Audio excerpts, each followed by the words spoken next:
अस्सलाम वालेकुम प्यारे दोस्तों।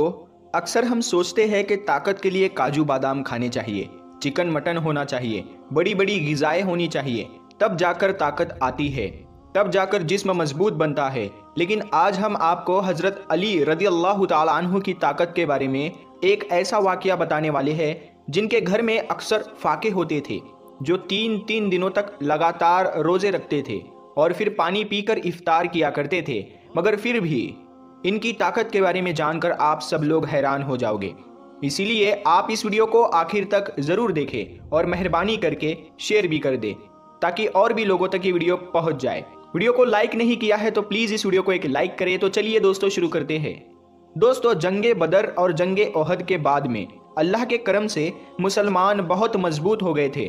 वहीं पर जो दूसरी तरफ जो कुफ्फार के लोग थे, जो मुशरिक लोग थे, वो कमज़ोर होने लगे थे। इसीलिए वो चाहते थे कि किसी भी तरह से मुसलमानों के वजूद को ख़त्म किया जाए। इसीलिए अबू सुफियान और उस वक्त के अरब के बड़े बड़े बहादुर आपस में मिल गए। इनमें अरब का एक बहुत बड़ा पहलवान भी शामिल था जिसका नाम अम्र बिन मरहब था, जिसने सैकड़ों जंगें लड़ी थी। वो अपने एक हाथ में ऊंटनी के बच्चे को पकड़ता था और दूसरे हाथ से हजारों के लश्कर को काटता था। फिर जनवरी 627 ईस्वी में इन तमाम मुशरिकों ने मिलकर मदीने की तरफ बढ़ना शुरू कर दिया। इस बात का इल्म जब रसूलुल्लाह सल्लल्लाहु ताला अलैहि वसल्लम को हुआ तो आपने अपने तमाम असहाब को बुलाया और फरमाने लगे कि एक तरफ अरब के सारे मुशरिक और कुफ्फार है, वहीं पर दूसरी तरफ हम इतने से मुसलमान हैं। बस अब अल्लाह की तरफ से अब फैसला होगा कि हक और बातिल क्या है। सारे असहाब ये सोचते रहे कि इतने बड़ी फौज को हम मुकाबला कैसे कर पाएंगे।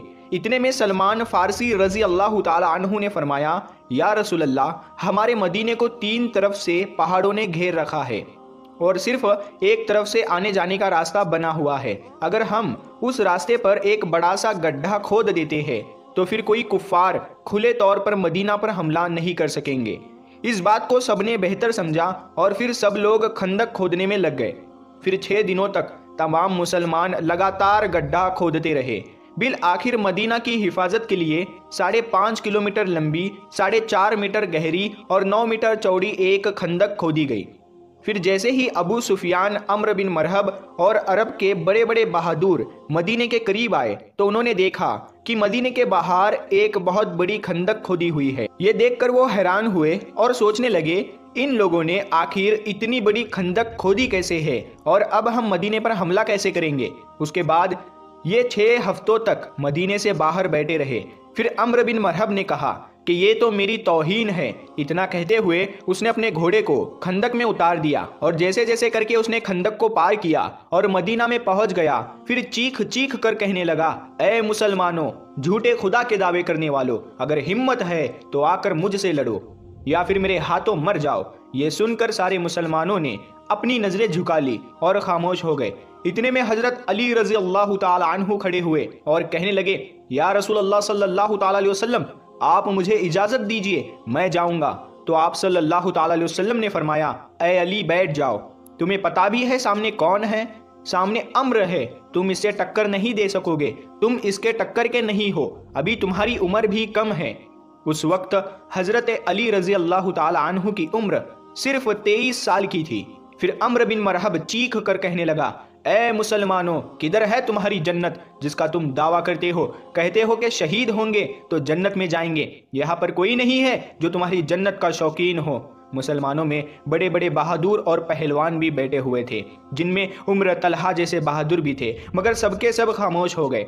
इतने में हजरत अली फिर से उठे और कहने लगे, या रसूल अल्लाह सल्लल्लाहु ताला अलैहि वसल्लम, आप मुझे इजाजत दीजिए, इस जालिम का मैं मुंह बंद करूंगा। तो आप सल्लल्लाहु ताला अलैहि वसल्लम फिर से कहने लगे, ऐ अली बैठ जाओ, तुम्हें दिखता नहीं सामने अम्र है? फिर रसूल खुदा सल्लल्लाहु ताला अलैहि वसल्लम ने फरमाया कि कौन है जो इस काफिर का मुंह बंद कराएगा? तो ये सुनकर सबने अपनी अपनी नजरें झुका ली और कहने लगे, या रसूल अल्लाह सल्लल्लाहु ताला अलैहि वसल्लम, सामने अम्र बिन मरहब है जो एक हाथ में ऊंटनी के बच्चे को पकड़ता है और एक हाथ से हजारों के लश्करों को काटता है। इस जालिम से कौन लड़ेगा? इतने में हजरत अली रजी अल्लाह ताला अन्हु ने तीसरी मर्तबा अपना हाथ उठाया और कहने लगे, ऐ मेरे आका, मुझे आप इजाजत दे, मैं इस काफिर का मुंह बंद करूंगा। तो तीसरी मर्तबा रसूल खुदा सल्लल्लाहु ताला अलैहि वसल्लम ने हजरत अली को जाने की इजाजत दे दी। اجازت ملتے ہی حضرت علی رضی اللہ تعالیٰ عنہ ایک ہاتھ میں ڈھال اور ایک ہاتھ میں تلوار لے کر عمرو بن مرحب کے سامنے پہنچ گئے۔ عمرو بن مرحب کا پورا جسم لوہے سے ڈھکا ہوا ہوتا تھا، یعنی کہ اس کے کپڑے پورے لوہے سے بنے ہوئے ہوتے تھے، یہاں تک کہ اس کی ٹوپی بھی لوہے کی ہوتی تھی۔ مرحب اپنے سامنے حضرت علی کو دیکھ کر کہنے لگا کہ تم کون ہو اور یہاں پر کیوں مرنے آئے ہو؟ تو یہ سن کر حضرت علی رضی اللہ تعالیٰ عنہ نے کہا، میں حیدر کرار ہوں، میری ماں نے میرا نام حیدر رکھا ہے۔ دوستو، حیدر کہا جاتا ہے ایک ماہر شیر کو، اور کرار کہا جاتا ہے پلٹ پلٹ کر حملہ کرنے والے کو، اسی لیے آپ کا لقب حیدر کرار تھا، یعنی پلٹ پلٹ کر وار کرنے والا شیر۔ عمرو بن مرحب پھر سے کہنے لگا، جیسے تو آیا ہے ویسے ہی واپس چلا جا، میں بچے کو مارنا نہیں چاہتا۔ حضرت علی رضی اللہ تعالی عنہ نے فرمایا، مگر میں تو تجھے مارنا چاہتا ہوں۔ تو یہ سن کر اس کو غصہ چڑھ گیا اور اس نے آگے بڑھ کر وار کر دیا۔ حضرت علی نے اس کے وار کو اپنی ڈھال پر روکا، پھر اس نے آپ پر 3 وار کیے، آپ نے اس کے تینوں ہی واروں کو روک لیا۔ پھر اس نے حضرت علی پر ایک زوردار وار کیا جس سے آپ کی ڈھال کے 2 ٹکڑے ہو گئے اور اس کی تلوار جا کر آپ کے کندھے پر لگی، یعنی کہ آپ کا کندھا زخمی ہو گیا۔ اب حضرت علی حیدر کرار بنے، یعنی کہ پلٹ پلٹ کر حملہ کرنے والے بنے۔ آپ نے پلٹ کر عمرو بن مرحب پر ایک ایسا وار کیا جس نے مرحب کی ڈھال کو توڑ دیا، پھر آپ کی تلوار جا کر سیدھا مرحب کے کندھے پر لگی، مرحب کے لوہے کے کپڑوں کو چیرتی ہوئی آپ کی تلوار اوپر سے لے کر نیچے تک آ گئی، یعنی کہ آپ کی تلوار نے جسم کو 2 حصوں میں چیر دیا۔ پھر اس کی لاش پر اپنا پاؤں رکھ کر کہنے لگے، تو مجھ سے کیا مقابلہ کرے گا؟ تو ہے پتھر کا پجاری اور میں ہوں رب محمد کا غلام۔ دوستو، اس کے بعد رسول خدا صلی اللہ تعالی علیہ وسلم اپنے کچھ صحابہ کرام کے ساتھ یہودیوں کے بڑے قلعے پر پہنچے۔ یہودی اس قلعے میں رہ کر مسلمانوں کے خلاف سازش رچا کرتے تھے۔ آپ کا قافلہ یہودیوں کے قلعے کے پاس 7 دنوں تک رکا رہا۔ صبح لڑائی ہوتی اور شام کو ختم ہو جاتی، لیکن کوئی نتیجہ نہیں نکل رہا تھا۔ یہ دیکھ کر اللہ کے رسول صلی اللہ تعالی علیہ وسلم نے اگلے دن اپنے سارے اصحاب کو جمع کیا اور ارشاد فرمایا کہ کل کی صبح میں یہ اسلامی پرچم اس کے ہاتھ میں دوں گا جسے اللہ اور اللہ کے رسول خوب محبت کرتے ہیں، اور وہ بھی اللہ اور اس کے رسول سے خوب محبت کرتا ہے۔ یہ سن کر سارے صحابہ کرام رضی اللہ تعالی عنہ رات بھر سو نہ سکے۔ وہ اسی سوچ میں تھے کہ صبح یہ اسلامی پرچم کس کے ہاتھوں میں ہوگا۔ اس کے بعد صبح ہوئی، سب کے سب جمع ہوئے۔ رسول خدا صلی اللہ تعالی علیہ وسلم نے مجمع پر ایک نظر ڈالی، آپ کو اس میں حضرت علی رضی اللہ تعالیٰ عنہ نظر نہیں آئے۔ تو یہ دیکھ کر آپ نے پوچھا کہ علی کہاں ہے؟ ان میں سے کسی نے کہا، یا رسول اللہ، علی کی آنکھوں میں جلن ہو رہی ہے، وہ بیمار ہے۔ یہ سن کر رسول خدا صلی اللہ تعالی علیہ وسلم نے فرمایا کہ علی کو بلاؤ۔ پھر حضرت علی رضی اللہ تعالی عنہ اسی حالت میں رسول خدا کے پاس آئے۔ اس وقت آپ کو تیز بخار تھا۔ یہ دیکھ کر اللہ کے نبی نے اپنا لعاب مبارک حضرت علی کے آنکھوں پر لگایا اور پھر اسلامی جھنڈا حضرت علی کے ہاتھوں میں تھما دیا اور فرمانے لگے، اے علی جاؤ، اللہ اور اس کے رسول تمہارے ہاتھ فتح رکھے۔ دوستو، اس کے بعد حضرت علی اسی حالت میں اسلامی جھنڈا لے کر یہودیوں کے قلعے کی طرف چل دیتے ہیں۔ صحابہ کرام رضی اللہ تعالی عنہ جب حضرت علی کو دیکھتے ہیں تو ان میں بھی جوش بھر آتا ہے۔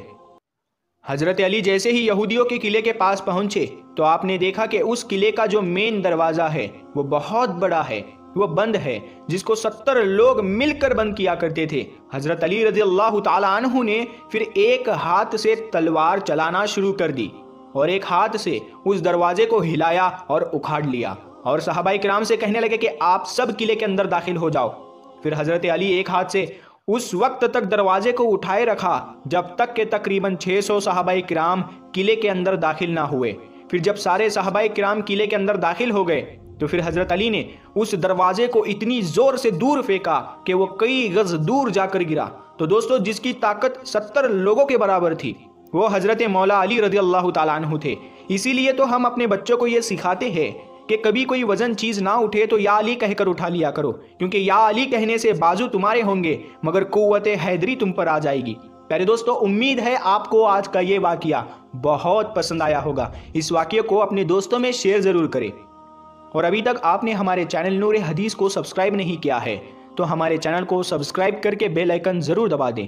ہم ملتے ہیں پھر ایک نئی ویڈیو کے ساتھ، تب تک کے لیے السلام علیکم، اللہ حافظ۔